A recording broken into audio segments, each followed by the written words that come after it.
ज़बरदस्त इदारे का हमें विज़िट भी करवाया और यकीनन मैं यकीन के साथ कह सकता हूँ कि इस तरह का इदारा मैंने पहले कभी नहीं देखा। बहुत ज़बरदस्त इदारा है। इस बात पे मैं आपको और आपकी पूरी टीम को, इस इदारे के बानी को खराज तहसीन पेश करना चाहता हूँ। 2015 में हम आ रहे थे, हमारे पास कल्टस थी, मैं ड्राइव कर रहा था खुद, सिंगल रोड था, अचानक से एक ट्रक सामने आ गया, मेरा एक्सीडेंट हो गया। मैंने गाड़ी को बचा लिया, सीधा मैं सेंट्रल रिजर्वेशन में गाड़ी को, ये मैंने किसी को नहीं बताया, पहली दफ़ा आपके इसमें पॉडकास्ट में बता रहा हूँ मैं। इसलिए ये मैंने सोचा कि मैं अभी वीलॉग एक शुरू करूं रोड सेफ्टी के हवाले से, ताकि जो मेरे साथ हुआ है, होने के बाद मैंने फील किया है ना, रियलाइज किया है, दूसरे लोगों को मतलब होने से बचाऊं। अच्छा, सिलेंडर मैंने देखे हैं गाड़ियों में जो सालों से लगे हुए हैं, इतने खराब हालत में सिलेंडर्स हैं, मैं आपको क्या बताऊं कि मतलब एक चलता फिरता बॉम्ब लेके घूम रहे हैं। दूसरा क्या होगा, जब आप स्पीड में होते हैं ना, आपको गाड़ी रोकनी होती है ना, फिर आपने क्लच को पहले प्रेस नहीं करना होता, आपने पहले ब्रेक को प्रेस करना होता है। सवाल ये पैदा होता है कि एक बंदा गाड़ी चलाते हुए उसकी गाड़ी अल्लाह ना करे पानी में चली गई, तो वो अब वहाँ से निकलेगा कैसे? जाहिर है कि उसको तो समझ नहीं आना कि भाई अब कैसे इसको शीशा तोड़ूं, कहाँ से निकलूं। बिस्मिल्लाहिर्रहमानिर्रहीम, welcome back to another JTR podcast. नाज़रीन मोहतरम, एक बार फिर आपको खुशामदीद कहते हैं। और आज मेरी बड़ी खुशकिस्मती है कि आज मेरे साथ एक ऐसे मेहमान मौजूद हैं जो स्पेशल घोटकी से सफ़र करके हमारे पॉडकास्ट के लिए आज तशरीफ़ लाए हैं, जामिया रशीद और अल-गज़ाली यूनिवर्सिटी। हम उनको वेलकम करते हैं। रियाज़ भाई माशाल्लाह बड़ा काम कर रहे हैं ट्रैफिक अवेयरनेस के हवाले से, कैसे हम ट्रैफिक के रूल्स को फॉलो कर सकते हैं, कैसे हम लोगों में अवेयरनेस को क्रिएट कर सकते हैं। ज़ाहिर है कि पाकिस्तान जैसे मुल्क में हादसात की कोई कमी नहीं है, बहुत बड़े पैमाने पे हादसात होते हैं। रोड सेफ्टी के नाम से कोई चीज़ लोग न खुद करते हैं, न किसी चीज़ को मानते हैं, लेकिन बहरहाल ये उनका माशाल्लाह एक बहुत बड़ा काम है, सदका जारिया भी है, खैर का काम है। और आज उन्होंने वक्त निकाला। आप उनकी वीडियोस देखते हैं, माशाल्लाह बड़े अच्छे व्लॉग्स वो करते हैं। रियाज़ मेमन व्लॉग्स के नाम से उनका चैनल है फेसबुक के ऊपर। तो आज उनको खुशामदीद कहते हैं जी। बहुत शुक्रिया सर, बहुत आप तशरीफ़ लाए।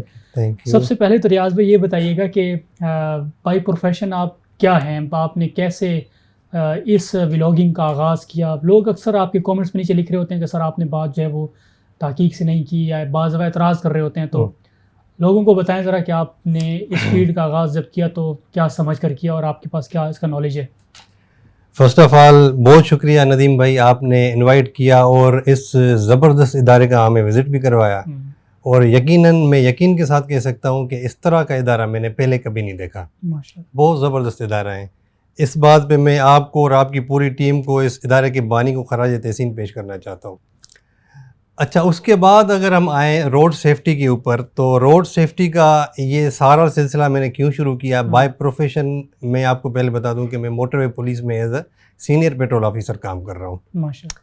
तो हुआ ये कि इसका एक पस मंज़र है ना, एक पूरा पस मंज़र है। 2000 तकरीबन 5 में मैंने जब ड्राइविंग सीखी तो उस वक्त हमारे पास थी इंडस करोला। अच्छा। 2001 या 2 में ली थी वाले साहब ने, तो उसी पे मैंने गाड़ी सीखी। मैं तब सेकंड ईयर में पढ़ता था, यानी इंटरमीडिएट में। ये कहानी थोड़ी सी लंबी है, इसलिए असल में हुआ ये कि मेरे वाले साहब बैंक में काम करते थे, जॉब करते थे, तो वो सुबह तकरीबन 25 किलोमीटर जो है वो जाते थे बैंक, तो ड्राइवर उनको लेके जाते थे, मैं उनके साथ बैठ जाता था। शौक़ था एक ड्राइविंग सीखने का। पहले तो ड्राइविंग सीखने का क्रेज़ होता है ना, ये सेफ्टी, रोड सेफ्टी तो ये बाद की बातें होती है। मैं तकरीबन 1 हफ़्ता उनके साथ जाता, जब वापसी आते तो गाड़ी में ड्राइव करता था, और तकरीबन 1 हफ़्ते में मैंने गाड़ी सीख ली। और मेरे जैसा बंदा 1 हफ़्ते के बाद, मैंने 1 हफ़्ते में गाड़ी सीखी है, अगले हफ़्ते मैंने ड्रिफ्टिंग शुरू कर दी है। अच्छा। अभी मेरे जैसा बंदा 1 हफ़्ता मैंने गाड़ी सीखी है, दूसरे हफ़्ते में ड्रिफ्टिंग शुरू कर दी। कमाल। तो उसके बाद फिर यही सिलसिला चलता रहा। लेकिन कहते हैं ना कि जब तक आपकी सेल्फ रियलाइजेशन नहीं होती, जब तक आपके साथ खुद नहीं हुई होती, तब तक आप समझते नहीं हैं। तो 2015 में हम आ रहे थे, हमारे पास कल्टस थी, मैं ड्राइव कर रहा था खुद, सिंगल रोड था, अचानक से एक ट्रक सामने आ गया, मेरा एक्सीडेंट हो गया। मैंने गाड़ी को बचा लिया, सीधा मैं सेंट्रल रिजर्वेशन में गाड़ी को, ये मैंने किसी को नहीं बताया, पहली दफ़ा आपके इसमें पॉडकास्ट में बता रहा हूँ। तो उस गाड़ी में मेरी वाइफ भी थी, बच्चे थे, और मेरा जो छोटा बेटा है और बड़ा बेटा है ज़ुहैब, वो आपके साथ ही बैठा हुआ है। सही। तो वो भी जो है तकरीबन 3 महीने का था। तो एक ऐसा समझे कि शौक लगा ना, क्योंकि फैमिली आपके लिए तो फैमिली सब कुछ होती है। भूल जाते हैं। सही। बिल्कुल, मतलब अल्लाह ताला ने बचा लिया, किसी को एक खरोंच भी नहीं आई। सही। कंट्रोल हो गया। इसके ऊपर मैं व्लॉग बनाऊंगा, सिंगल रोड पे आप किस तरह चलाते हैं, लेकिन वो मेरे से मिस्टेक हो गई। उसके बाद तकरीबन 1 महीना गाड़ी मेरे पास थी, मुझे कहीं जाना होता मैं खुद ड्राइव नहीं करता था। अच्छा। किसी ड्राइवर को बुला, एक खौफ होता है ना, खौफ होता था।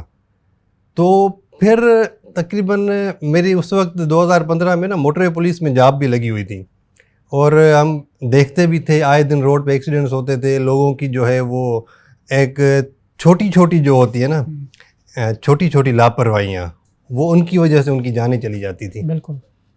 चलती गाड़ी में उनका टायर बस्ट हो जाता था, उनको पता नहीं कैसे कंट्रोल करनी है गाड़ी, वो जर से जो है वो ब्रेक अप्लाई करते थे, हार्ड ब्रेकिंग करते थे, उनकी गाड़ी उलट जाती थी, और वो कोई किसी का बाजू टूट जाता था, किसी की टांग टूट जाती थी, और कोई तो अल्लाह को प्यारा हो जाता। मतलब इस तरह के एक्सीडेंट्स पहले तो हम घर में बैठे होते थे, हमें नहीं पता होता था। लेकिन जब मैं इस फील्ड में भी आया और ये मेरे साथ भी इस तरह का हादसा हुआ, तो फिर मैंने सोचा कि यार, और एक दोस्त है मेरे बड़े अच्छे, एक बचपन के दोस्त हैं, उन्होंने मशवरा दिया। तो फिर मैंने सोचा कि यार मुझे क्यों ना मैं इस फील्ड में आऊँ, हालांकि मैं इस फील्ड से भी हूँ, गाड़ी जो ड्राइविंग होती है उसका मैं एक तजुर्बा भी रखता हूँ, और ये ड्रिफ्टिंग शिफ्टिंग ये वो सारी चीज़ें मुझे पता है। ठीक है, तो अभी मेरे साथ ये हादसा हुआ है, मेरे साथ हुआ है तब मुझे पता चला है, तब मैंने सोचा है।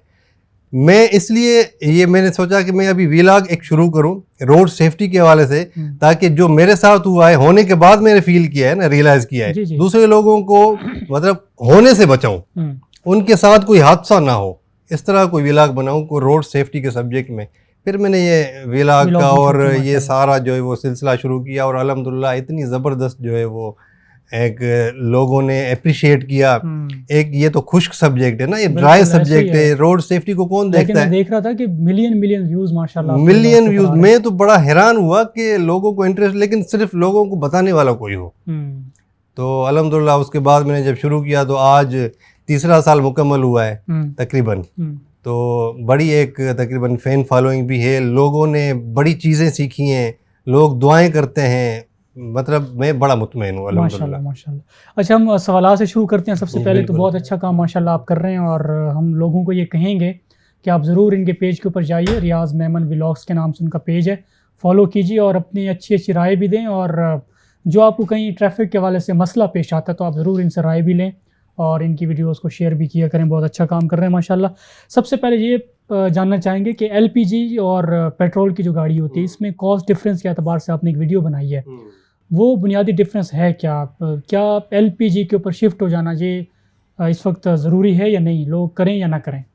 असल में नदीम भाई ये है ना कि जो चीज़ सेफ होगी मैं उसके लिए मशवरा दूंगा। अच्छा। अभी एलपीजी सीएनजी जो फॉरेन कंट्रीज होते हैं उसमें तो गाड़ियां बाकायदा एलपीजी पे आती हैं। अच्छा। सीएनजी पे आती हैं। ठीक है, यहाँ पे तो हम पेट्रोल गाड़ी को फिर सीएनजी या एलपीजी पे कन्वर्ट करते हैं ना, पहले सीएनजी पे करते हैं, फिर उसी सिलेंडर को सीएनजी को एक किट भी वही होती है, फिर थोड़ी सी वायरिंग वगैरह चेंज करवा के, नोजल चेंज करवा के हम उसको एलपीजी के ऊपर जो है वो ले आते हैं।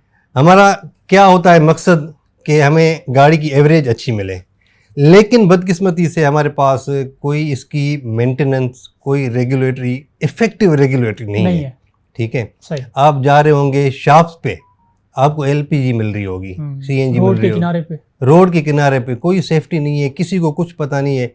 अच्छा, सिलेंडर मैंने देखे हैं गाड़ियों में जो सालों से लगे हुए हैं, इतने ख़राब हालत में सिलेंडर्स हैं, मैं आपको क्या बताऊं कि मतलब एक चलता फिरता बॉम्ब लेके घूम रहे हैं। ठीक है, तो इसलिए मैं इसको डिस्करेज करता हूँ। ठीक है, और अगर आप देखें सिलेंडर्स के ऊपर वो एक्सपायरी डेट भी होती है, किसी ने कुछ चेक किया है? मुझे अगर व्यूअर्स देख रहे हैं जो एलपीजी यूज़ कर रहे हैं, तो मैं यकीन के साथ कह सकता हूँ कि 90% लोगों को ये नहीं पता होगा कि उसकी मेंटेनेंस होती कैसे है। सही। ठीक है, तो इसलिए मैं इसको डिस्करेज करता हूँ। अगर ये सारी चीज़ें अगर प्रॉपर हों तो फिर तो पूरी दुनिया में चल रही है, फिर मैं उसको क्यों डिस्करेज करूँ? ठीक है, मैं उसको बिल्कुल सेकंड करूँगा। सही, एक अच्छा सोर्स है, लेकिन यहाँ पे रेगुलेटरी प्रॉपर नहीं है, लोगों को अवेयरनेस नहीं है, इसलिए मैं इसको स्ट्रांगली डिसएग्री करता हूँ, डिस्करेज करता हूँ। ठीक है, माशाल्लाह। अच्छा, कॉस्ट के एतबार से भी डिफरेंस है? कॉस्ट के एतबार से मैंने एक वीडियो बनाई थी, उसमें तकरीबन मैंने बताया था कि आप एक साल में तकरीबन, ये एक अंदाजे के मुताबिक है, एग्जैक्ट तो नहीं है, आप एक साल में 1 लाख रुपया जो है वो एलपीजी वाला बचा लेता है बमुकाबला पेट्रोल वाले के। अच्छा, अगला सवाल आपसे करेंगे। मोटरवे के ऊपर एक मसला हुआ था कि एक ट्रैफिक पुलिस का आदमी वो बकरी चुरा के लेके जा रहा है, लोगों ने कहा कि ये चोरी होगी, इल्ज़ाम लगा रही है। तो वो असल में माजरा क्या था? आपने वीडियो बनाई और बड़ा अच्छा लोगों ने उसको रिस्पॉन्स भी किया। बिल्कुल बिल्कुल। असल में होता ये कि मोटरवे जो है वो एक मोटरवे की डेफिनेशन होती है, ठीक है। उस डेफिनेशन में क्या है कि भाई मोटरवे की ये इतनी लेन्स होंगी, फिर वो बीच में क्रैश बैरियर होगा, फिर इधर गार्ड रेल होगी, फिर वर्ज होगी, वर्ज के बाद फिर फेंस होगी, फेंस तक जो है एक फेंस से दूसरी फेंस तक का जो एरिया होता है वो मोटरवे का होता है। सही। अभी होता क्या है कि जो उधर लोकल लोग होते हैं, जो चरवाहे होते हैं, अपनी बकरियां वगैरह जानवर ले आते हैं चराने के लिए, तो वो उस वर्ज में आते हैं। फेंस जो होती है ना, जाली, उसको क्रॉस करके वर्ज में आ जाते हैं। अच्छा। वहाँ पे जो है वो उनको चराते हैं, अपनी बकरियों को, अपने जानवरों को। 20-20, 25-25 बकरियां होती हैं उनके पास, तो कभी इधर चले जाते हैं, कभी उधर। तो अगर खुदा ना खास्ता एक भी बकरी, पहले तो उधर आना ही मना है, ठीक है, वो इलीगल तरीके से उस वर्ज में आते हैं। अच्छा। लेकिन अगर आ गए तो अभी एक जानवर है मोटरवे के ऊपर, खुदा ना खास्ता वो आ जाए, मोटरवे पे 120 की स्पीड लिमिट है, खतरनाक, ठीक है। तो 120 की स्पीड पे अचानक अगर आप तस्वर करें आपके सामने कोई बकरी या कोई भी जानवर आ जाए, तो जो कमज़ोर आसाब का मालिक ड्राइवर होगा वो तो फिर वो बेचारा बौखला जाएगा। हो सकता है कि उसका एक्सीडेंट हो जाए, हो सकता है उसकी फैमिली जो है वो उस सारी सिचुएशन को फेस करे, फिर अल्लाह को प्यारे हो जाए या ज़ख्मी हो जाए, कुछ भी हो सकता है ना, एक सिचुएशन है। तो वो ये माजरा था कि ये रूटीन का मैटर है। अगर ये इस तरह आ जाते हैं ना, तो मोटरवे पुलिस वाले उनको तंबी, एक तो उनको भगा देते हैं, फिर कोशिश करते हैं कि एक तो उनको भगा देते हैं, फिर कोशिश करते हैं कि उनको जो है वो सज़ा दी जाए, ठीक है। वो पहले तो खुद ही भाग जाते हैं, अगर वो नहीं पकड़े जाते तो फिर उनकी कोई बकरी या कोई भी एक जानवर उठा के अपने दफ्तर ले जाते हैं। खुलेआम ये चोरी तो नहीं हो सकती ना, खुलेआम पहले से हो रहा है, लेकिन वो उसने वीडियो बना, एक वीडियो बन गई, एक बंदा वहां पे खड़ा था, उसने गलत एक रंग जो है वो उसमें कर दिया। अच्छा, उसके बाद एक वीडियो दूसरी भी आई थी, वो उसका बकरी का मालिक गया था दफ्तर, फिर उनको जो है वो एक वीडियो बना के उनको जो है अपना सारा माफ़ीनामा वगैरह लिखवा के तो फिर उसको बकरी वापस भी दे दी थी। तो काफ़ी लोग कह रहे थे कि भाई बकरी जो है वो फ्राई हो गई। तो ये फ्राई नहीं हुई थी, ये इस तरह ये चलता रहता है, ठीक है। लोगों को पहली दफ़ा पता चला। तो भाई नेगेटिविटी के ऊपर नहीं जाएं, आप असल हकीकत मालूम करें या थोड़ा सा सब्र कर जाएं तब तक कोई सही बात सामने नहीं आती।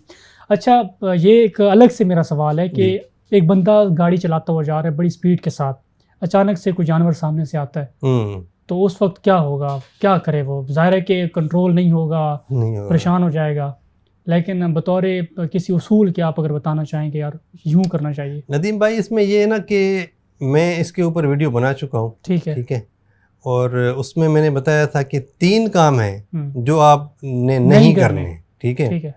अमूमन करते लोग क्या हैं, आपके सामने जानवर आ गया, full brake, hard brake apply करते हैं। यही एक रिएक्शन होता है ना कि जैसे ही कोई चीज़ आ गई आपने हार्ड ब्रेकिंग तो वो समझते हैं ब्रेक ही से रुक जाएगा, ब्रेक से रुक जाएगा। उसका नुकसान क्या है, पीछे से जो गाड़ियां आ रही होंगी, हो सकता है किसी का सेफ डिस्टेंस ना हो, अचानक से आप ब्रेक को अप्लाई करेंगे तो पीछे वाली गाड़ी आपको हिट कर देगी, फिर उसके पीछे वाली उसको हिट कर देगी। फिर वो मोटरवे के ऊपर जो है वो स्पीड लिमिट तो 120 है ना, तो उसको कंट्रोल करना ज़रा मुश्किल होता है अगर आपका सेफ डिस्टेंस ना हो। तो फिर एक तो ये एक्सीडेंट हो सकता है, इसका एक खतरा। दूसरा, लोगों का क्या रिएक्शन होता है कि अचानक गाड़ी को मोड़ देते हैं, आगे कोई जानवर आ गया, ऐसे मोड़ देंगे। तो मोड़ने से क्या होगा, आपका ओवर स्टीयर या understeer, sorry understeer तो नहीं हो सकता, ओवर स्टीयर आपका हो सकता है। ओवर स्टीयर में क्या होता है, जो आप अगला जो स्टीयरिंग होता है वो घुमाते हैं ना, अगले टायर्स घूमते हैं, तो पिछले जो होते हैं वो ऐसा समझें कि 2 दफ़ा घूम जाते हैं। अच्छा। और आपकी जो गाड़ी होती है ना पीछे से, वो ऐसे रोल ओवर होके फिर आपकी गाड़ी आउट ऑफ कंट्रोल हो जाती है, ठीक है। अच्छा। ओवर स्टीयर पे मैं एक वीडियो बनाऊंगा, उसमें ब्रीफली बताऊंगा। तो ओवर स्टीयर भी हो सकती है, आपकी गाड़ी उलट भी सकती है। एक जानवर को बचाने के लिए आप अपने आप को खतरे में डाल रहे हैं, एक इंसान की जान को खतरे में डाल रहे हैं, ये भी एक मतलब बेवकूफ़ी के। अच्छा, उस वक्त आसाब पे काबू भी तो नहीं होता? काबू नहीं होता, मैं इसलिए वीडियो बनाता हूँ। अच्छा, इसके ऊपर मैं आखिर में आऊँगा कि आसाब पे काबू क्यों नहीं होता। तीसरा काम लोग क्या करते हैं कि अपना गाड़ी को, उसको जानवर को हिट कर देते हैं। अच्छा, यही 3 काम करते हैं, या ब्रेक अप्लाई करते हैं, या गाड़ी को टर्न करते हैं अचानक से, या गाड़ी अपना ड्राइवर उसको, सॉरी जानवर को या जानवर को हिट कर देते हैं। ठीक है, ये तीनों काम आपने नहीं करने। आपने क्या करना है कि एक लव फार्मूला था, उसमें मैंने एक बताया था कि एस्केप रूट। जब आप ड्राइविंग सीट पे बैठते हैं ना, तो आप इन सारी चीज़ों के लिए आपको तैयार होना चाहिए। सही। जब आप ये सोच के बैठेंगे ना, तो आपका आसाब के ऊपर कंट्रोल होगा। अच्छा। ठीक है, तो अगर इस तरह की सिचुएशन आ जाती है, जानवर आ जाता है, तो सबसे पहले तो आप सबसे पहले तो आप जो है वो रेस से पाँव हटाएंगे, और उसके बाद क्या करेंगे, आप पार्शियल ब्रेक अप्लाई करेंगे। अच्छा। आपको फुल ब्रेक अप्लाई नहीं करना, आपको पार्शियल ब्रेक अप्लाई करना है। सही। जब आप पार्शियल ब्रेक अप्लाई करेंगे तो उसके क्या फ़ायदे होंगे? एक तो अच्छा, पार्शियल ब्रेक अप्लाई करते हुए अगर आप हल्का सा स्टीयरिंग को मोड़ते हुए अपना जानवर को बचा सकते हैं तो फिर ठीक है। अगर नहीं बचा सकते तो जानवर को हिट कर दें। सही। हिट करने का क्या होगा फ़ायदा? अगर आप पार्शियल ब्रेक अप्लाई करेंगे ना, तो आपकी गाड़ी जो है वो उतनी शिद्दत से उसको हिट नहीं करेगी। हो सकता है फिर जानवर की जान भी बच जाए, और दूसरा आपकी गाड़ी का नुकसान भी कम से कम होगा। लेकिन अगर आप उसको फुल हिट करेंगे तो आपकी गाड़ी भी गई और जानवर भी गया डेफिनेटली। ठीक है। ठीक है, सही। तो ये एक तरीका होता है कि आपने एक तो आसाब पे कंट्रोल, दूसरे नंबर पे जो है रेस से आपने पाँव हटाना है, तीसरे नंबर पे क्या करना है, आपने पार्शियल ब्रेक अप्लाई करनी है, यानी हाफ ब्रेक अप्लाई करनी है। उसके बाद आपने जानवर को हिट कर देना है, क्योंकि इंसान की जान ज़्यादा कीमती है जानवर की जान की। बहुत ज़बरदस्त, माशाल्लाह आपने ये बात की है। अगला ये हम पूछेंगे कि विंड स्क्रीन के ऊपर जब फोग आती है ना अचानक से गाड़ी के ऊपर, तो वो एक अंधा सा हो जाता है पूरा उसका शीशा, तो वो कैसे आपने उसको ख़त्म करना है? क्या टूल होता है क्या गाड़ी के अंदर? सर, उसमें हर गाड़ी में तकरीबन एक डिफोगर का बटन होता है। डिफोगर का, अगर आप व्यूअर्स को दिखा सकें, मैं आपको दे दूंगा। जी। डिफोगर का एक बटन होता है, वो आपने प्रेस करना है। अच्छा, सिर्फ वो प्रेस करने से कुछ नहीं होता। जो ऑटोमेटिक क्लाइमेट कंट्रोल वाली गाड़ियाँ होती हैं, उनमें तो जस्ट आप वो प्रेस कर दें, आपकी सारी सेटिंग ऑटोमेटिक हो जाती है। लेकिन जो मैनुअल क्लाइमेट कंट्रोल गाड़ियाँ होती हैं, जिस तरह हमारे पास चल रही हैं, गल्टस हो गई, अपना एल्टो हो गई, या सिटी, या इस तरह की जो भी गाड़ियाँ छोटी या सेडान चल रही हैं, उनमें ये होता है कि भाई डिफोगर का बटन ऑन करना है, और जो थर्मोस्टेट हीट का जो नॉब होती है उसको आपने दरमियान में रखना है।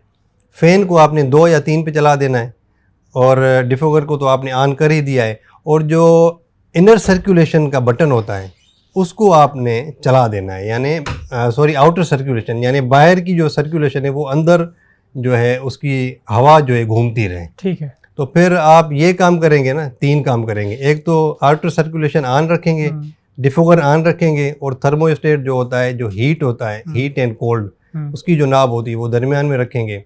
तो आपकी जो विंड स्क्रीन है वो क्लियर हो जाएगी विद इन 30 सेकेंड्स। अगर आप चाहते हैं कि 30 सेकेंड से भी पहले हो जाए तो जस्ट आपने एसी का बटन भी ऑन कर देना है। ठीक है, तो आपकी with in 5 seconds wind screen आपकी क्लियर हो जाएगी। अच्छा, एक मज़े का वाक़या मैं आपको सुनाता हूँ। इस तरह हुआ भी था, एक मोटरवे पे मैंने सर्दियों में एक गाड़ी को रोका था ओवर स्पीड में।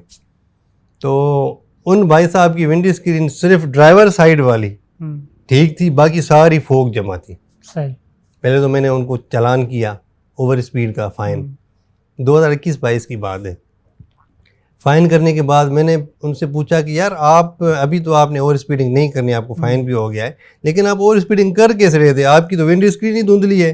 कहता है सर मैं वो कपड़ा मार के ना, कपड़ा हाथ में है, ड्राइविंग भी कर रहा है, अंदर से कपड़ा भी लगा रहा है विंड स्क्रीन को। कहता है कि मैंने उसको क्लियर किया हुआ है, बड़ी मुश्किल से आ रहा हूँ। तो मैंने उसको फिर ये समझाया कि भाई आपने विंड स्क्रीन को इस तरह डिफोग करना है। आपकी गाड़ी में एक सिस्टम मौजूद है, उनको नहीं पता था। मैंने कहा सिस्टम मौजूद है तो आप इसको इस तरह करें। तो विद इन 5 सेकेंड उनकी जो है विंड स्क्रीन क्लियर हो गई। तो मुझे दुआएं देने लगे। मैंने कहा यार मैंने तो आपको फ़ाइन दिया, आप मुझे दुआएं दे रहे हो। कहता है सर अच्छा हुआ आपने हमें रोक लिया। क्या बात। तो इस तरह के वाक़यात भी होते हैं माशाल्लाह। अच्छा नाज़रीन, आप सोच रहे होंगे कि सवाल जवाब हो रहे हैं, पहले आप दीनी मसाइल का हल जानते हैं, और आज जो है हम गाड़ियों के मसाइल इंशाल्लाह उनसे पूछेंगे, उनका जवाब उनसे चाहेंगे। अगला सवाल ये है कि नए जो ड्राइवर्स होते हैं अक्सर क्लच के ऊपर पाँव रख कर वो गाड़ी चलाते हैं, या तो उनको कोई फियर होता है कि गाड़ी कहीं लग ना जाए, तो ये क्लच पर मुस्तकिल पाँव रख कर गाड़ी चलाना, यही जो आपने कहा ना कि फियर होता है, लोग खौफ होता है कि यार कुछ हो ना जाए, फिर वो क्या करते हैं क्लच को पकड़ते हुए फिर ब्रेक को अप्लाई करते हैं। तो ये खौफ की अलामत होती है। लेकिन जब आप चल के जब आप सीख जाते हैं ना, जब आपका थोड़ा सा खौफ ख़त्म हो जाता है, तो फिर आपको इस तरह कोई ज़रूरत नहीं है। अगर आप क्लच के ऊपर पाँव रखने की आदत बना लेंगे तो आपकी क्लच प्लेट जो है वो घिसती रहेगी अच्छा। और वक्त से पहले फिर वो ख़राब हो जाएगी। लेकिन आपके नीचे जो कमेंट्स आ रहे थे, लोग उस पर एतराज़ भी तो कर रहे थे, वो क्या सीन था कि यार ये नहीं, ऐसा नहीं होता, उसके अंदर कोई एक और ऑप्शन होता है डिले का या प्ले का। हाँ बिल्कुल बिल्कुल, वो प्ले का होता है। लेकिन देखे ना, अगर आप पेडल के ऊपर पाँव रख के, क्लच के ऊपर पाँव रख के गाड़ी चलाएंगे तो आप डिस्ट्रैक्ट भी तो हो सकते हैं ना। अच्छा। ठीक है, वो डिस्ट्रैक्शन कैसे होगी? आप 100 की स्पीड पे चल रहे हैं, एक तो आपका पाँव ऐसे होगा, बिल्कुल इस तरह होगा, ठीक है, क्लच के ऊपर, और फिर आपका पाँव थकावट की उसकी सूरत हाल होगी, वो थक भी जाएगा। दूसरा क्या होगा, जब आप स्पीड में होते हैं ना, आपको गाड़ी रोकनी होती है ना, फिर आपने क्लच को पहले प्रेस नहीं करना होता। अच्छा। आपने पहले ब्रेक को प्रेस करना होता है। अगर आप क्लच को प्रेस करके फिर ब्रेक अप्लाई करेंगे तो आपकी गाड़ी इम्बैलेंस हो जाएगी, ठीक है, आपका वो इफेक्टिव ब्रेक नहीं लगेगा।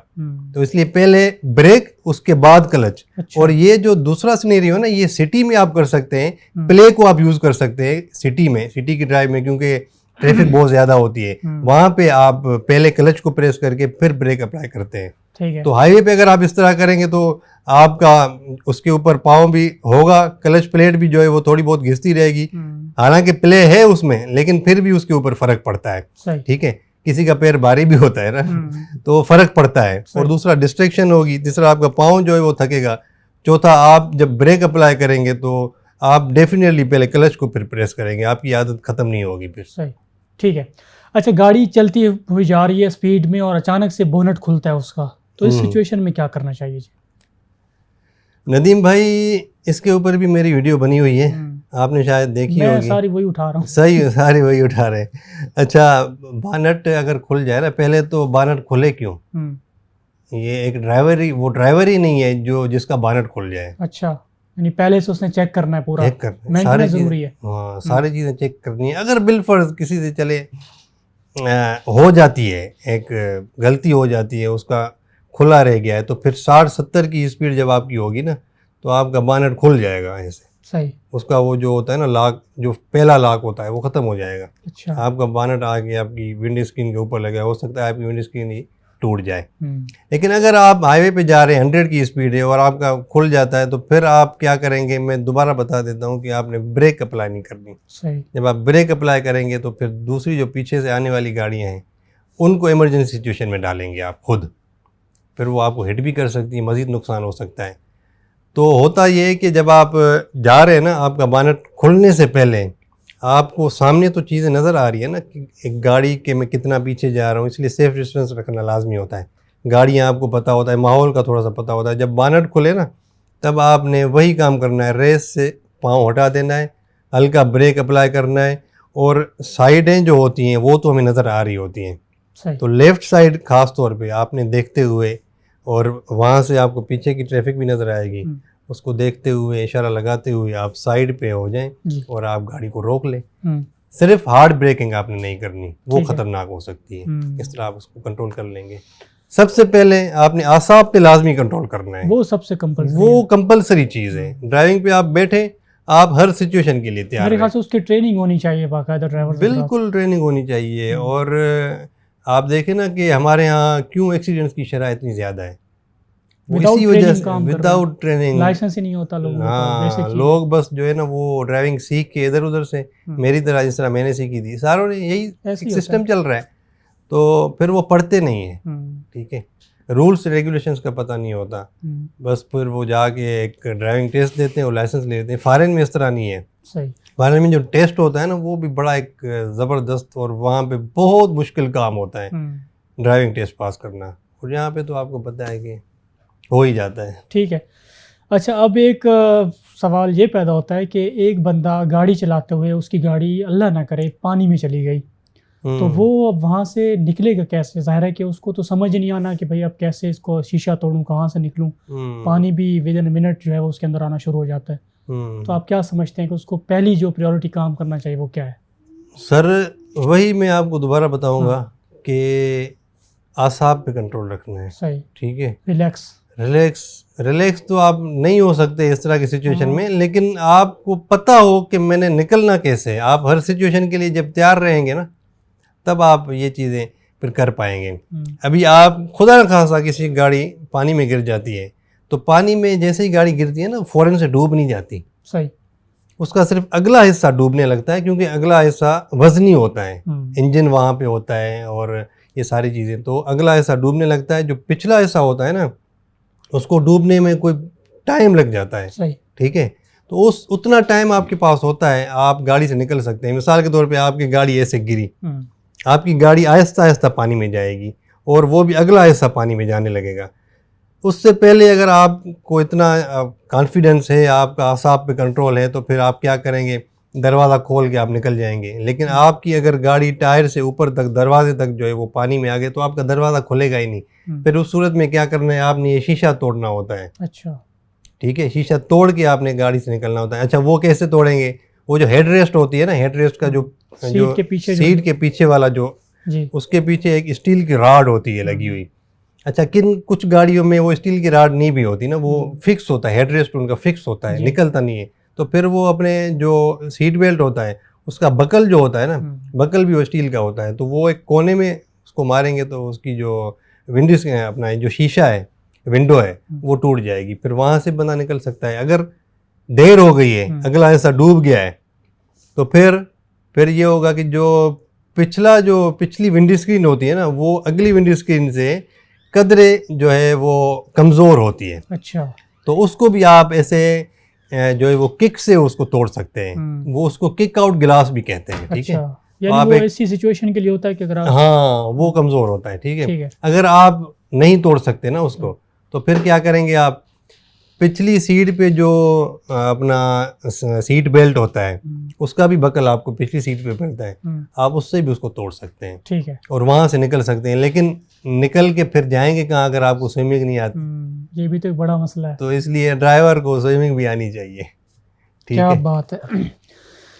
नाज़रीन, बड़ी तफसील से बात हो रही है माशाल्लाह। टेक्निकली जो ड्राइवर्स हैं वो समझते हैं कि इन चीज़ों का होना जानना बड़ा ज़रूरी है। अगला सवाल हम ये करेंगे कि आपने एक वीडियो बनाई थी कि ऑल्टो आपके आगे गाड़ी जा रही है और 140 प्लस पे वो जा रही है, तो आपने उसको चेज़ भी किया कल्टस के थ्रू। तो ये क्यों इतना लोग इतना आगे तक क्यों जा रहे होते हैं, और उसका क्या बना उस बंदे का जो जा रहा था? उसका कुछ नहीं बना था सर नदीम भाई। तो ऑल्टो को इतना लेकर जाना सही है? 140 क्या, मैं तो अल्टो को साबुनदानी कहता हूँ। ठीक है, ये एक साबुनदानी है, अल्टो को गाड़ी है। आप उसका मटेरियल चेक करें ना, इतना हल्का मटेरियल है। अच्छा, वो हल्का मटेरियल है, इसी वजह से उसकी एवरेज ज़्यादा है। और हमारे लोग मरते हैं किस चीज़ पे हैं? एवरेज के ऊपर। एलपीजियाँ क्यों लगवाते हैं? ये सीएनजी किट्स लगवा ली, एलपीजी लगवा ली, क्यों लगवाते हैं? सिर्फ एवरेज की वजह से। गाड़ी मुझे एवरेज अच्छी दे, पैसे मेरे बचें। तो कंपनी ने क्या किया, ऐसी गाड़ी लॉन्च करके दे दी जिसकी एवरेज 26 है भाई। अभी 26 एवरेज पेट्रोल गाड़ी की मिल जाए तो फिर तो लोग भागेंगे उधर। ऐसे ही है। तो एल्टो बेस्ट सेलिंग कार्स में, ठीक है ना, एल्टो बेस्ट सेलर है। तो यही वजह है। और इस तरह के मटेरियल की गाड़ी को अगर आप 140, उसका फुल मीटर है 140, फुल मीटर आगे लोग फुल मीटर 140 है। जब आप 140 फुल मीटर लगाएंगे ना, तो 140 से ऊपर ही जाती है गाड़ी। तो मैंने 140 पे उसको चेज़ भी किया था। 140 के ऊपर में थोड़ा सा मैंने टच किया था, लेकिन मैं खुद नहीं जा रहा था। मैं भी बड़ा डर, क्योंकि ये जो कल्टस है ये भी तो इतनी अच्छी गाड़ी नहीं है ना कि मैं उसको 140 पे चेज़ करूं। तो मैं एक दफ़ा सिर्फ 140 को टच किया, फिर मैं 130 पे वापस आ गया, फिर 120 ही चलता रहा। ये इंतहाई ख़तरनाक है। अल्टो वाले अगर सुन रहे हैं तो मेहरबानी फरमा कर 100 से ऊपर ना चलें। ठीक है, अगर आप 100 से ऊपर चलेंगे और खुदा न खास्ता आपकी गाड़ी थोड़ा सा भी कोई स्टीयरिंग ऐसे हो गया, झटका खा गया ना, आपकी गाड़ी उड़ती जाएगी, जो जहाँ जाएगी ना आपको पता ही नहीं चलेगा। ठीक है, तो स्टंट मारना जो है वो अच्छी बात नहीं है।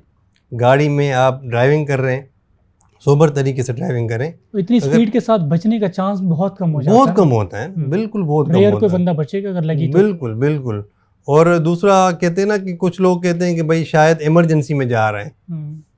इमरजेंसी में आप जा रहे हैं, मिसाल के तौर पे आपको कहीं पहुंचना है, किसी मिसाल ले लेते हैं, फर्ज कर लेते हैं किसी फौतगी में पहुंचना है। जी।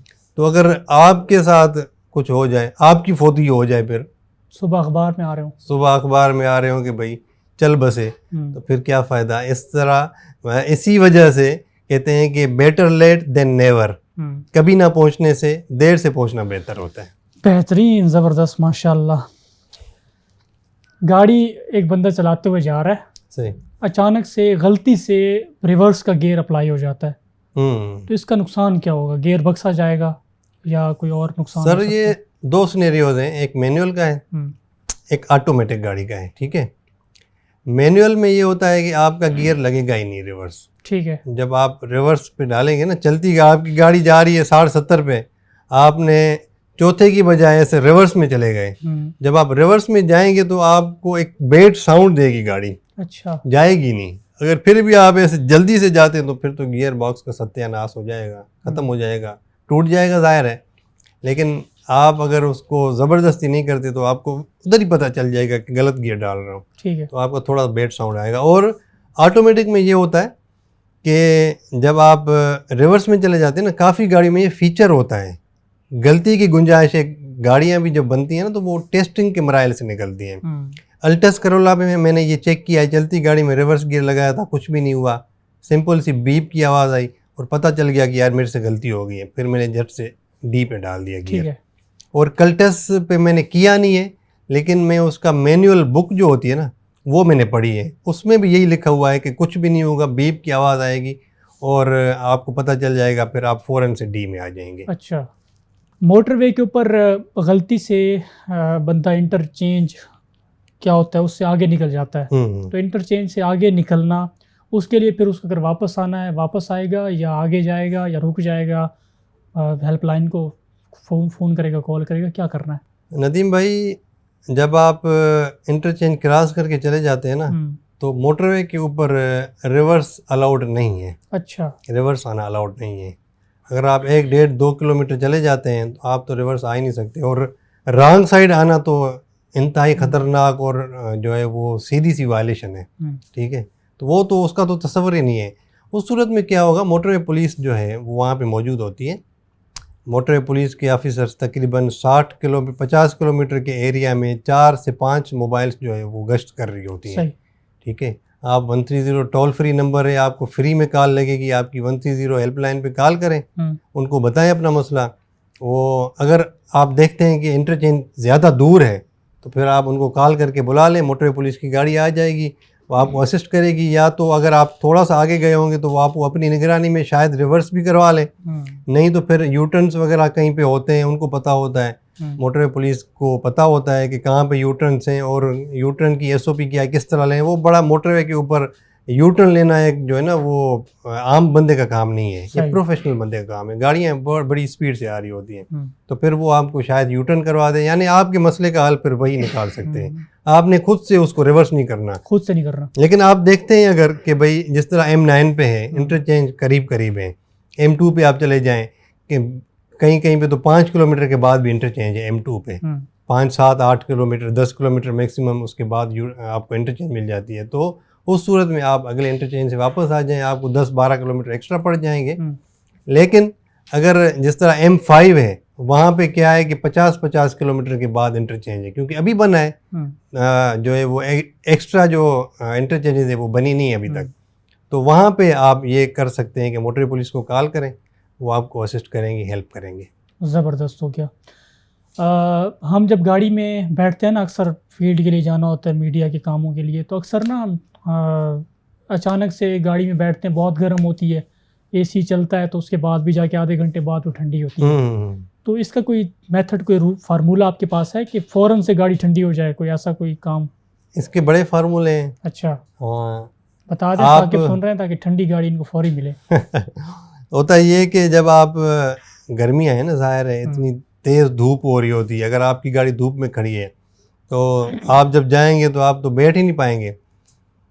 तो उसका तरीका ये है कि उसमें अंदर गैसेस जमा हो जाती हैं गाड़ी में। जब आप गाड़ी एयर टाइट होती है तो फ़ौरन से जाएं, गाड़ी के इंजन को जो है वो स्टार्ट, गाड़ी के जो है वो इंजन को स्टार्ट करें और शीशे सारे नीचे कर दें, खोल दें, और उसके बाद वो जो आउटर सर्कुलेशन होता है ना उसको आप ऑन कर दें, यानी बाहर की हवा अंदर जो सर्कुलेट कर रही होती है, ठीक है, अंदर की हवा अंदर ही ना रहे, अंदर बाहर की हवा अंदर सर्कुलेट करती रहे, ठीक है, उसको आप ऑन कर दें और आप फैन चला दें, AC चला दें। विद इन 2 मिनट्स आपकी गाड़ी जो है वो उसमें से जितनी भी हीट जमा थी ना वो आपकी गाड़ी में से निकल जाएगी। और आप जब 2 मिनट के बाद शीशे ऊपर करेंगे, एसी तो आपका चल रहा है और जो आउटर सर्कुलेशन है उसको बंद कर देंगे, आपकी गाड़ी 1 मिनट में ठंडी हो जाएगी। क्या बात है, ज़बरदस्त माशाल्लाह। आइंदा से यही करेंगे साकिब, अगर बटन मिल गया हमें। बटन मिल जाएगा। हाँ। ये साकिब अगर ड्राइवर है तो साकिब को पता होगा कि बटन किधर है। बस साकिब ड्राइवर है इंशाल्लाह। अगला सवाल ये है कि गाड़ियों का अक्सर ये न्यूज़ हम सुनते हैं कि भाई चलती गाड़ी की ब्रेक फेल हो गई तो उसकी वजह से ये हादसा इंसिडेंट हुआ है। तो ये ब्रेक फेल्स क्यों होती हैं और ये बहुत कसरत से हो रहा होता है, इसके पीछे टेक्निकल वजह क्या? ये आपने बड़ा एक ज़बरदस्त जो है वो पॉइंट रेज किया है, क्योंकि अभी एक मौसम चल रहा है, लोग टूरिस्ट जो है वो टूर पे निकल रहे हैं, क्योंकि अभी गर्मियाँ हैं तो लोग नॉर्दर्न एरियाज़ का रुख कर रहे हैं और नॉर्दर्न एरियाज़ में ही ये मसला ज़्यादा होता है। वहाँ पे होता क्या है कि हम चढ़ तो जाते हैं, चढ़ाई पे तो हम चले गए, लेकिन जब हम उतराई पे आते हैं ना, वापस जब हम आते हैं तो फिर क्या करते हैं, गाड़ी जो है वो ब्रेक मांग रही होती है। ठीक है, आप उतराई पे उतर रहे हैं, फिर कहीं पे मोड़ आ गया, कहीं पे कुछ इस तरह बल खाती हुई जो है वो रोडें होती हैं। तो वहाँ पे आप जो नया ड्राइवर होता है ना, जो नॉर्मल सा ड्राइवर होता है, वो क्या करता है कि ब्रेक के ऊपर उसका पाँव पड़ा रहता है।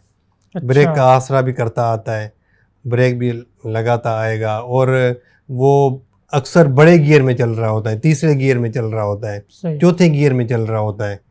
तो फिर बार बार ब्रेक यूज़ करने से ब्रेक पेड्स जो हैं वो गर्म हो जाते हैं। जब गर्म हो जाते हैं तो फिर वो इनइफेक्टिव हो जाते हैं, वो अपना काम करना छोड़ देते हैं। तो आपने काफ़ी दफ़ा देखा होगा कि इन पॉइंट्स पे ना कुछ पॉइंट्स बने होते हैं, इन एरियाज़ में कुछ पॉइंट्स बने होते हैं जहाँ पे लोग रुक के गाड़ियों के ब्रेक ठंडे कर रहे होते हैं। अच्छा, यही वजह होती है, क्योंकि वो ब्रेक ज़्यादा इस्तेमाल करते हैं। वहाँ पे टेक्निक क्या होती है, वो उसमें करना ये होता है कि भाई आप छोटे गियर में गाड़ी चलाएं। जिस गियर में आप चढ़ाई पे चढ़ रहे हैं, ये उसूल है नॉर्दर्न एरियाज़ का, चढ़ाइयों का, पहाड़ियों का उसूल है। जिस गियर में आप चढ़ाई पे चढ़ रहे हैं उसी गियर में आप उतराई पे उतरें। अच्छा, ठीक है। तो फिर आप कोई इस तरह का आपके साथ कोई सीन नहीं होगा कि भाई ब्रेक फेल हो गई, क्योंकि आपकी ब्रेक बार बार आपको नहीं लगानी पड़ेगी। अगर आप पहले या दूसरे गियर में उतराई पे आ रहे हैं ना, तो इंजन ब्रेकिंग यूज़ हो रही होगी। इंजन जो है वो एक पहले गियर की स्पीड पे खुद गाड़ी को चलाएगा। ठीक है, आपको बार बार ब्रेक नहीं अप्लाई करनी पड़ेगी। पहले या दूसरे गियर में आप चलें तो आप के जो ब्रेक हैं वो ब्रेक पैड्स हैं वो गर्म भी नहीं होंगे और आप इंशाल्लाह बड़े आसानी से, बड़े अच्छे तरीके से निकल आएंगे। माशाल्लाह, ये बड़ा बोरिंग सा एक टॉपिक है, लेकिन माशाल्लाह जिस तरह से वो बता रहे हैं रियाज भाई, तो बड़ा मज़ा आ रहा है और सुनने में ज़ाहिर है कि लोगों को भी एजुकेट हो रहे हैं लोग, इससे भी इंशाल्लाह फ़ायदा होगा। ये एक बड़ा मसला हम सोशल मीडिया पे देखते हैं कि अचानक से टायर ब्रस्ट होता है और पीछे जो जितनी भी गाड़ियाँ आ रही होती हैं या तो वो आके उसके अंदर लगती हैं या गाड़ी खुद जो है वो उड़ जाती है कहीं। तो ये टायर ब्रस्ट होते हुए क्या करना है, जब हो जाए तो क्या पहला काम क्या करना है, दूसरा क्या जो मैंने आपको पहले बताया, 3 काम नहीं करने। आसाब पे कंट्रोल, हाँ ठीक है, नंबर 1। नंबर 2, आपने ब्रेक अप्लाई नहीं करनी। अच्छा, ठीक है। अच्छा, इसमें टेक्निकली ये है कि जब आपका टायर ब्रस्ट होता है ना, आपकी गाड़ी इम्बैलेंस हो जाती है, एक तरफ चली जाती है, उसका स्टीयरिंग मुड़ जाता है एक तरफ। राइट साइड वाला टायर अगर ब्रस्ट हुआ है तो राइट साइड पे जाएगी, लेफ्ट वाला हुआ है तो लेफ्ट साइड पे जाएगी, खींचेगी गाड़ी। तो उस सूरत में सबसे पहले आपको आसाब पे कंट्रोल होना चाहिए। दूसरे नंबर पे आप ब्रेक को अप्लाई नहीं करेंगे, ठीक है।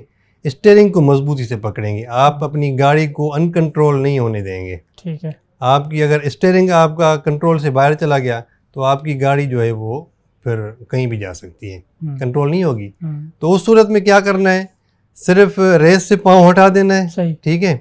ब्रेक हल्का सा अप्लाई करना है, अगर ज़रूरत पड़े, अगर आप देखते हैं कि भाई आगे कुछ भी नहीं है, ब्रेक की ज़रूरत नहीं है, तो आप अगर आप देखते हैं ना कि कुछ भी नहीं है, फिर आपने ब्रेक अप्लाई नहीं करनी। जस्ट आपने क्या करना है, रेस से पाँव हटा देना है, स्टीयरिंग को मजबूती से पकड़ना है, ठीक है, कंट्रोल में रखना है गाड़ी को। जब आप रेस से पाँव हटा देंगे तो आपकी गाड़ी ऑटोमेटिकली इंजन ब्रेकिंग को यूज करते हुए स्लो हो जाएगी, चाहे ऑटोमेटिक हो चाहे मैनुअल हो, ठीक है। वो जब स्लो हो जाएगी, अगर मैनुअल है तो आप क्लच पकड़ के साइड पर कर लें, सही, और अगर ऑटोमेटिक है तो फिर आप जब आपकी गाड़ी बिल्कुल स्लो हो जाए, कंट्रोल में आ जाए, तो आप साइड पे करके, क्योंकि स्टीयरिंग तो आपके कंट्रोल में हाथ में होगा, बिल्कुल, तो फिर आप साइड पे कर लें और अपना टायर वगैरह चेंज कर लें।